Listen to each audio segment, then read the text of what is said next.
ਇਹ ਬਜ਼ੁਰਗ ਸ਼ੌਕਤ ਮਸੀਹ ਹੈ ਜੀ, ਜਿਹੜਾ ਇਸ ਪੂਰੀ ਹਵੇਲੀ ਦੇ ਵਿੱਚ ਕੱਲਾ ਮੁਲਾਜ਼ਮ ਹੈ। ਇਹ ਬਜ਼ੁਰਗ ਸ਼ੌਕਤ ਮਸੀਹ ਤਕਰੀਬਨ ਕੋਈ 60 ਸਾਲ ਦੀ ਏਜ ਹੋ ਗਈ ਤੇ ਕੀ ਹੋਇਆ, ਆਪਣੇ ਬੇਟੀਆਂ ਨੂੰ ਵਿਆਹੁੰਦਿਆਂ ਹੋਇਆ, ਆਪਣੇ ਬੀਵੀ ਦਾ ਇਲਾਜ ਕਰਾਉਂਦਿਆਂ ਹੋਇਆ, ਇਸ ਬੰਦੇ ਨੇ 2,70,000 ਰੁਪਇਆ ਇਸ ਜ਼ਿਮੀਂਦਾਰ ਕੋ ਚੁੱਕਿਆ। ਅੱਛਾ ਜੀ, ਹੋਇਆ ਇਹ ਮਸਲਾ ਹੈ ਕਿ 50,000 ਮੈਂ ਖੁਦ ਨਗਦੀ ਇਹਨਾਂ ਨੂੰ ਦੇ ਗਿਆ। 3 4 5 ਨਜ਼ਦੀਕ ਕਰੋ ਇਹ ਵੈਸੇ ਮੈਂ ਈਦ ਦੇ ਕੇ ਚੱਲਾ ਵਾਂ ਤਾਂ ਕਿ ਇਹਨਾਂ ਦੇ 4 ਦਿਨ ਚੰਗੇ ਗੁਜ਼ਰ ਸਕਣਗੇ। 2 3 4 ਇਹ 5,000 ਇਹ ਤੁਹਾਡੇ ਕਰਜ਼ੇ ਵਾਸਤੇ ਨਹੀਂ ਹੈਗੇ, ਹਾਂਜੀ ਇਹ ਤੁਹਾਡੇ ਵਾਸਤੇ ਨੇ। ਅੱਛਾ ਠੀਕ ਹੈ ਜੀ। ਇਹ ਤੁਸੀਂ ਕੱਪੜੇ ਪਾਣੇ ਨੇ, ਜੁੱਤੀ ਲੈ ਕੇ ਆਉਣੀ, ਹਾਂਜੀ ਇਸੇ ਤਰ੍ਹਾਂ ਬੇਬੇ ਨੂੰ ਜੁੱਤੀ ਪਵਾਣੀ ਤੇ ਕੱਪੜੇ ਲੈ ਕੇ ਆਉਣੇ। ਠੀਕ ਜਲਦੀ ਖੁਦਾ ਕਰੇਗਾ ਅਸੀਂ ਤੁਹਾਨੂੰ ਇੱਥੋਂ ਕੱਢ ਕੇ ਜਾਵਾਂਗੇ।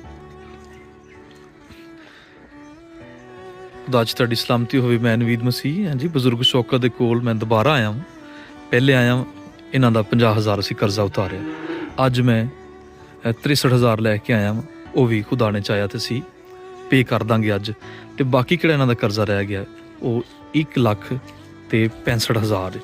ਅੱਛਾ ਜੀ, ਇਹਨਾਂ ਨਾਲ ਹੋਇਆ ਕੀ ਹੈ ਬਜ਼ੁਰਗ ਸ਼ੌਕਤ ਨਾਲ ਕਿ ਪਰਵੇਜ਼ ਨਾਂ ਦਾ ਬੰਦਾ ਜਿੰਦੇ ਕੋਲ ਇਹਨਾਂ ਦਾ ਹਦੀਆ ਕੋ ਆਇਆ ਸੀ, ਮੈਨੂੰ ਦੱਸਿਆ ਗਿਆ ਜੀ ਸਿਰਫ 35,000 ਦਾ ਕਰਜ਼ਾ ਰਹਿ ਗਿਆ, ਬਾਕੀ ਮੈਂ ਸਾਰੇ ਦੇ ਦਿੱਤੇ ਨੇ। ਲਿਹਾਜ਼ਾ ਮੈਂ ਜਦੋਂ ਆ ਕੇ ਦੁਬਾਰਾ ਵੇਖਿਆ, ਅੱਜ ਇਹਨਾਂ ਦਾ ਕਰਜ਼ਾ ਉਤਾਰਨ ਆਇਆ ਸੀ ਜਿਹੜਾ ਰਹਿ ਗਿਆ, ਲੇਕਿਨ ਜਦੋਂ ਆ ਕੇ ਇਹਨਾਂ ਦੇ ਕੋਲੋਂ ਪੁੱਛਿਆ ਮੈਂ ਸਟੋਰੀ, ਤੇ ਉਹਨੇ ਇਹਨਾਂ ਦਾ ਕੋਈ ਪੈਸਾ ਵੀ ਕਰਜ਼ਾ ਨਹੀਂ ਉਤਾਰਿਆ। ਕਿਉਂ ਜੀ ਸ਼ੌਕਤ ਸਾਹਿਬ, ਹਾਂਜੀ ਕਿਹੜਾ ਪਰਵੇਜ਼ ਭਾਈ ਸੀ, ਉਹਨੇ ਮੈਨੂੰ ਕਿਹਾ ਜੀ ਮੈਂ ਉਹਨਾਂ ਦਾ ਕਰਜ਼ਾ ਤਕਰੀਬਨ ਉਤਾਰ ਚੁੱਕਿਆ। ਸਾਡੇ ਕੋਲ ਆਇਆ ਹੀ ਨਹੀਂ ਉਹਦੇ ਬਾਅਦ ਉਹ ਆਇਆ ਹੀ ਨਹੀਂ ਤੁਹਾਡੇ ਕੋਲ। ਹਾਂਜੀ ਅੱਛਾ, ਨਾ ਕੋਈ ਫੋਨ ਨਾ ਕੋਈ ਪਤਾ। ਕੋਈ ਗੱਲ ਨਹੀਂ। ਮੈਂ ਉਹਨੂੰ ਕਿੰਨੀ ਦਫਾ ਪੁੱਛਿਆ ਤੁਹਾਡਾ, ਉਹ ਕਹਿੰਦਾ ਜੀ ਬਸ ਥੋੜੇ ਜਿਹੇ ਪੈਸੇ ਰਹਿ ਗਏ ਜੀ, ਮੈਂ ਉਹਨੂੰ ਲੈ ਆਵਾਂਗਾ। ਅੱਛਾ ਜੀ, ਇਹ ਕਿਹੜਾ ਪਰਵੇਜ਼ ਭਾਈ ਸੀ, ਇਹਨੇ ਬਜ਼ੁਰਗਾਂ ਦਾ ਕੋਈ ਕਰਜ਼ਾ ਵੀ ਨਹੀਂ ਉਤਾਰਿਆ, ਤੇ ਮੈਂ ਪਹਿਲੇ 50,000 ਦੇ ਗਿਆ ਹੁਣ ਵੀ, ਤੇ ਬਾਕੀ ਬਜ਼ੁਰਗਾਂ ਦਾ ਅਜੇ ਤਕਰੀਬਨ